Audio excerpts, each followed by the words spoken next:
बिस्मिल्लाहिर्रहमानिर्रहीम अस्सलाम वालेकुम वरहमतुल्लाह। लाखों करोड़ों दुरूद नबी पाक सल्लल्लाहु अलैहि वसल्लम पर। उम्मीद है दोस्तों आप सब खैरियत से होंगे। रेबिट वैली से मैं हूं मोहम्मद आसिफ खान, एक बार फिर आप लोगों की खिदमत में हाजिर हूँ। दोस्तों ये हमारे फार्म में एक मादा खरगोश ने बच्चे दिए हैं जो कि केज से बाहर निकल गई थी और उसने ज़मीन में थोड़ा सा खड्डा करके यहाँ पर बच्चे दिए। जो बच्चों को हमने चेक किया भी, ये बच्चे जो है ठंडे हो गए हैं काफ़ी, गर्म नहीं हैं। जिस तरह ये बॉक्स में होते हैं वो गर्म हो जाते हैं। असल में हम मादा को छोड़ नहीं रहे थे, वो जगह जगह खड्डे कर रही थी, मगर हमें पता ही नहीं था कि ये क्रॉस हुई या ये प्रेग्नेंट है, क्योंकि ये भी बिल्कुल जवान है। फ़र्स्ट टाइम इसने ब्रीड किया और पता नहीं किस तरह ये क्रॉस हो गई है। बहरहाल इसने भी यहाँ पर बच्चे दिए और यहाँ पर ये सेफ़ नहीं है। तो हम अभी इसके लिए यहाँ बॉक्स रखा है, इसमें अंगूरा की वूल हमारे साथ पड़ी थी, इसमें इसके लिए बेड बनाते हैं और यहाँ पर बच्चों को रखते हैं ताकि इनका टेम्परेचर थोड़ा सा ये गर्म हो जाए बच्चे, क्योंकि काफ़ी ज़्यादा ये ठंडे हो गए हैं और यहाँ पड़े रहने से तो ये बहुत जल्दी एक्सपायर हो जाएंगे, जिस तरह हमने देखा है। क्योंकि मादा खरगोश वैसे ज़मीन के अंदर जब देती है तो वो काफ़ी गहरा खड्डा करती है, उसके अंदर बच्चे देती है। यहाँ पर सेव नहीं है, चूहों का भी ख़तरा होता है और बाकी खरगोश भी बाहर घूमते फिरते हैं, तो इसको कुछ नुकसान हो जाएगा। तो हम ट्राई करते हैं कि बॉक्स के अंदर रखते हैं, क्या पता यहाँ पर सेफ़ हो जाए। हम अपनी तरफ से पूरी कोशिश करेंगे। पहले इसको गर्म करते हैं, फिर बॉक्स को यहीं पर रखेंगे और ट्राई करते हैं कि मादा खरगोश जो है वो बॉक्स के अंदर जाती है या नहीं। अगर बॉक्स के अंदर जाती है और बच्चों को देखती है तो फिर तो उम्मीद है कि ये बॉक्स को हम केज के अंदर रख देंगे और मादा खरगोश को भी अंदर रख देंगे, तो शायद कि वो फिर बच्चों को दूध पिलाए। सबसे मेन इशू होता है कि मादा खरगोश बच्चों को दूध पिलाए ख़ुद से, क्योंकि जिस तरह वो दूध पिलाती है और ख़्याल करती है उस तरह हम कर ही नहीं सकते हैं। बहुत हम अपनी तरफ से कोशिश करते हैं, मगर कई दफ़ा इस तरह जब हो जाता है, जब वो केज में भी बच्चे दे देती है, हम बर वक्त बॉक्स नहीं रखते, वो केज में बच्चे दे देती है, सम टाइम इस तरह हो जाता है, आपसे डेट आगे पीछे हो जाती है या आपका ख्याल नहीं रखता, बॉक्स आप नहीं रखते टाइम पर, तो इस तरह हो जाता है। तो वो जब केज में बच्चे देती है फिर आप बॉक्स रखते हैं, फिर उन बच्चों को रखते हैं, तो उसमें भी इसी तरह ही होता है कि ये बच्चों को फिर मादा खरगोश है वो दूध नहीं पिलाती और फिर हम फ़ोर्स फीडिंग कराते हैं, मगर उसमें बहुत कम इस तरह होता है कि बच्चे बच जाए, क्योंकि ये एक बहुत लंबा प्रोसेस होता है। क्योंकि इसमें आप करीब 15 दिन से 20 दिन तक तो कम से कम मादा खरगोश को पकड़ के फ़ोर्स फीडिंग कराएंगे बच्चों को, तो वो बहुत मुश्किल हो जाता है। तो बहुत कम इस तरह होता है कि बच्चे बच जाते हैं, मगर हम अपनी तरफ से पूरी कोशिश करेंगे इंशाल्लाह। एक ट्राई करते हैं, अल्लाह करे कि सारे बच जाए। हम अपनी तरफ से कोशिश करेंगे। इसको हमने अच्छी तरह से कवर कर लिया है, ताकि पहले तो ये गर्म हो जाए। ये गर्म होंगे तभी ये इस काबिल हो जाते हैं कि ये दूध पीने का अटेम्प्ट करें। अगर ये ठंडे होंगे तो ये हरगिज़ दूध पीने के काबिल ही नहीं रहेंगे, क्योंकि बच्चे जब ठंडे हो जाए एक दफ़ा तो वो फिर दूध नहीं पी सकते। तो आपने इसका टेम्परेचर जो है वो मेंटेन करना है ताकि ये गर्म हो जाए। ये देख सकते हैं आप, ये मादा खरगोश है, ये जगह जगह खड्डे कर रही थी, मगर हमें पता नहीं था कि ये प्रेग्नेंट है, इसीलिए कर रही है। ये काफ़ी मस्ती में होती है, हर वक्त ये मस्ती करती रहती है, जेल तोड़ के भाग जाती है, मगर हमें पता नहीं था कि ये क्रॉस भी हुई है और ये बच्चे देने वाली है। ये हमसे मिस्टेक हो गई। तो चलें, हम देखते हैं कि मादा खरगोश इसके पास आती है कि नहीं। जी ये देखें, मादा खरगोश जो है वो यहाँ पर आ गई है और देखते हैं कि ये बॉक्स के अंदर जाती है या नहीं।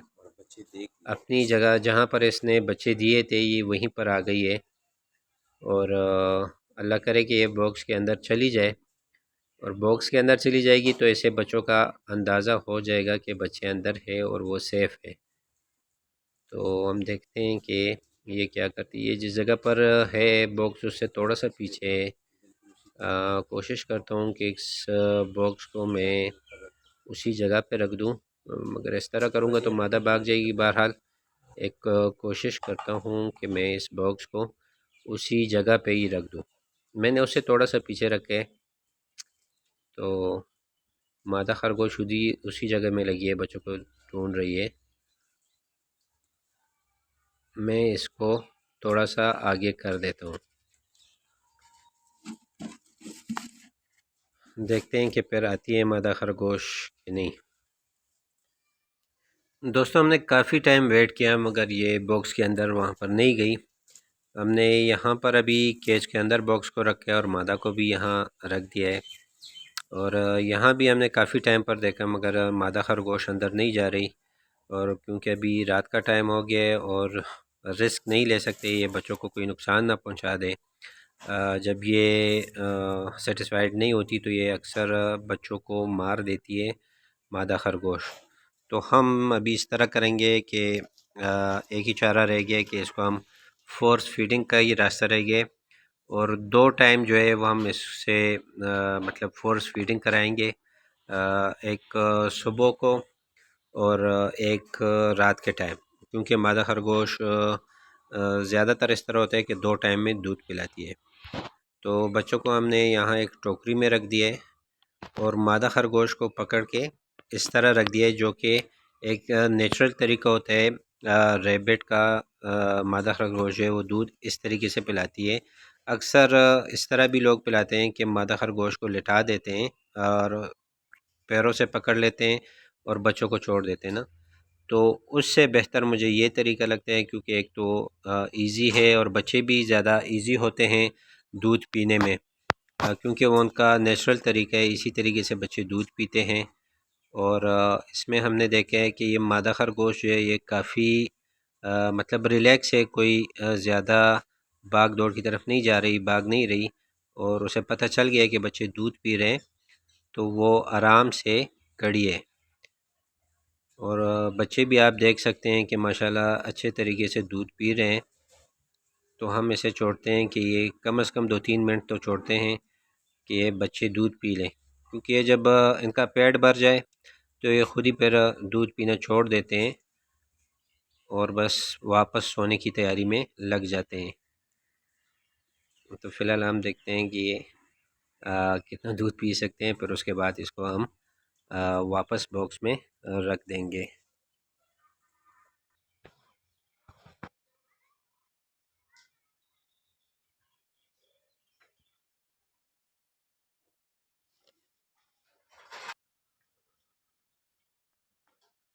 ये आप इनका पेट देख सकते हैं, माशाल्लाह से सबका पेट जो है ना वो फुल हो गया माशाल्लाह। ये आप देख सकते हैं इसको भी सब माशाल्लाह से सबका पेट जो है ये फुल हो गया है।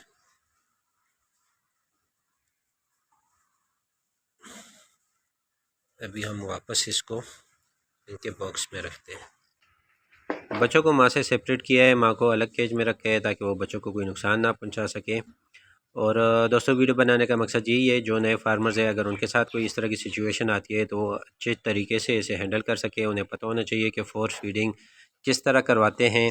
और जो तरीका हमने बताया है इसमें आप अकेले भी फोर्स फीडिंग करवा सकते हैं, मादा को पकड़ के बच्चों को फीड करवा सकते हैं।